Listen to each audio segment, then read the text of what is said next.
Hey everybody. I don't know if you've heard about this trash journaling or junk journaling or collage journaling, but I like to paint.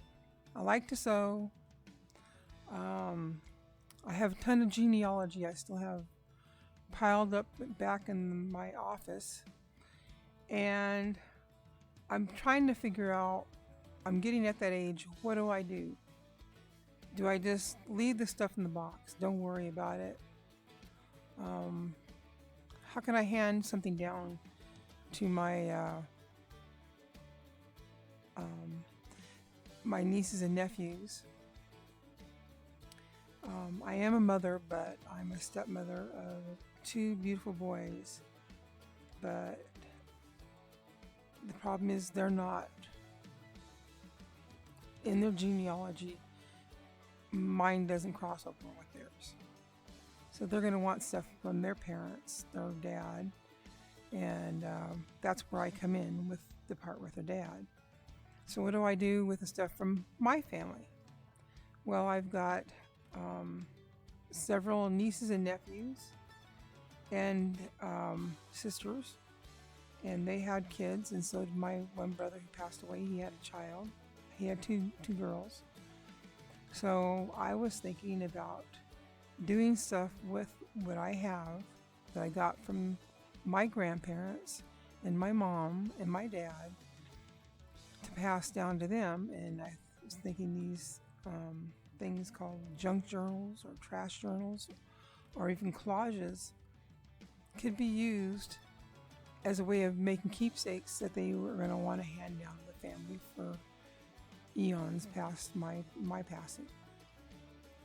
So if you like to paint, if you like to sew, draw, do creative writing,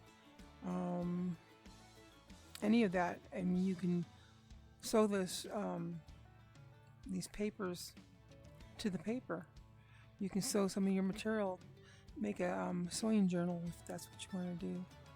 I mean, there's so many things we can do with this, and it's something to do with all that small junk that we just really didn't know what we were going to do with other than to throw it in the trash.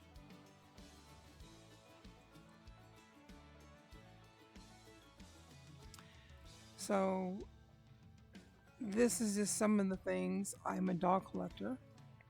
This is why I'm putting this on our page, because you can also do a journal about your dolls. Like if you've gotten older dolls and you're trying to refurnish them, you can go along showing pictures of how you did that. And if you have some dolls like from the 1800s, like I do, you might enjoy adding some stuff showing pictures of the 1800s. Like this book. It's Fisher's Almanac. And it has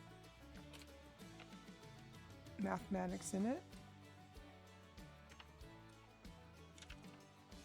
It also has pictures of old money. I mean, it's just all kinds of things that you can do with that. It also, you take the pages and cut them out, and they can be put on a thing like this that it's a grid, and you're going to cut this out. There's all kinds of things you can put on there. Like put the maps on there. You make this thing a collage. I mean, you can even add things like this to this. They could be put on afterwards. Or you can do it in a journal. You get at the dollar store right now, I got this book. I tore the inside of it out, as you can tell. And now I'm making, I took and cleaned out our car. My husband's fixing the car and he asked me to check the glove box. We're looking for our warranty on a battery, which I didn't find that, but I found all kinds of other things.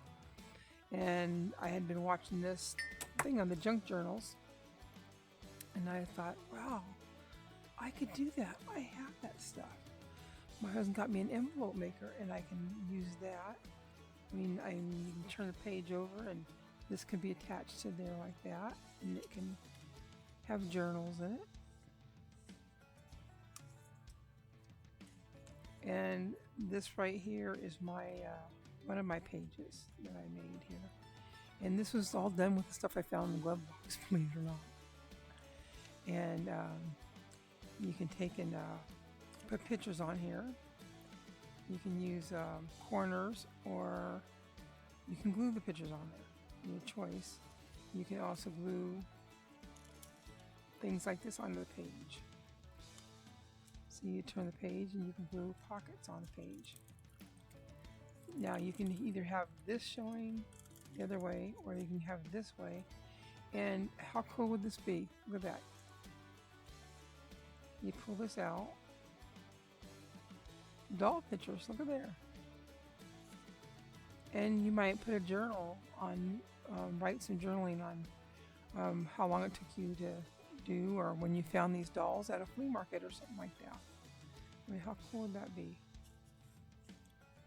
Maybe if you went to a doll show, you might have gotten the tickets for the doll show. You can put them in there like that.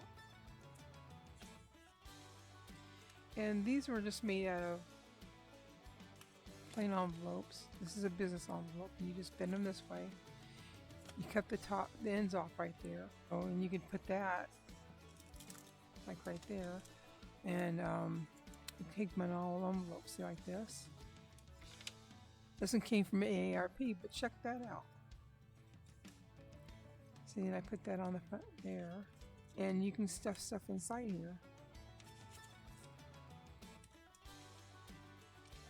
You can take, if you go on visits to museums or something like that, and then have your pictures around there. But these are all, this is like from the AARP. Office Max, ours is closed down, so I mean that's an antique now. Pretty bad. Office Max is now an antique. But contracts, anything that was like contracts that were made that you just don't have any use for. It's old. It's been stained. It got left into the rain. All kinds of things, and it's called ephemera. I think these are called. This would be called ephemera because it goes into there, and you can put that on there, or put it wherever you want. See, I haven't decorated mine yet. You take this part from my grandmother's dress that I did. I can do that, and I can put that on the side. So when you turn, this turns like that. And lots of this whole thing of it. See.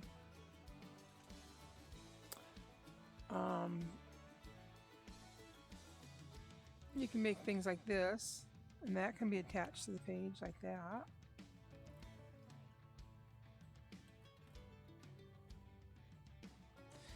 This is from the dress that I took apart, and so is this stuff is from the dress. But as I took it apart,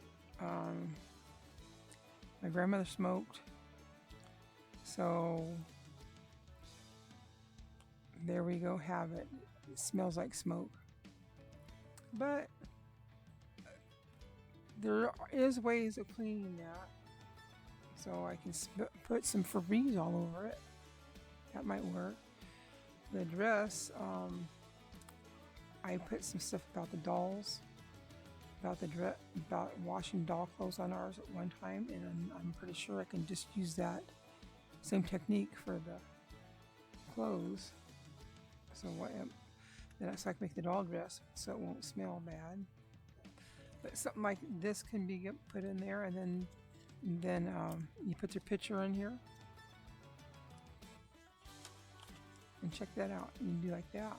and you can just pull it out. And you'll know sometime or another somebody bought a leaded light bulb. And the way things keep changing with presidents and everything, it may just become an antique. So I'm not going to keep this cover on here. I could collage this cover and then put it back on because it fits. That'd be kind of cool to do that.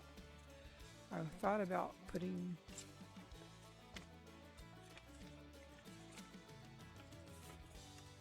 this down here, maybe cutting these words off and just having that down on the bottom makes it look old. See, it's all tattered. But I thought maybe putting something like that on there would be kind of cool. Now, what do you guys think? Have you tried some of this junk journaling yet?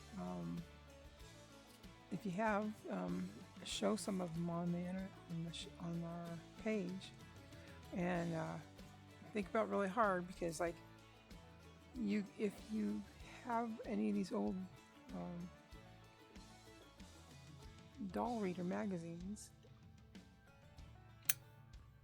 okay, that was better. If you have any of these old doll reader magazines, look at the pictures you can put in there, or if you have your own dolls. So I mean, you could do lots of things with this. They have black and white pictures in the back. Cut that out, and those would look really cool on a collage for the background, and then you can put color over it. I mean, there's a ton of stuff we can do, and I'll be showing you that doll reader here in another video, because it's got some really good articles. I'm really sad that this company has gone out of business, but I paid $6 for these back in the 80s, so I can imagine what they would cost now.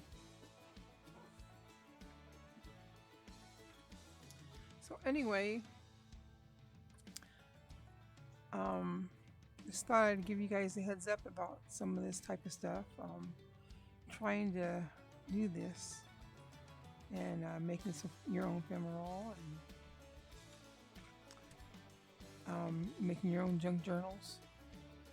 And like I said, some of these things you could journal your dolls and what you do with them, how you enjoy them. And then that can be passed down to your grandchildren who might have had a night like your grandson or granddaughter who might like dolls, and then know that somebody else in the family really enjoyed them too. I'll talk to you later. Bye.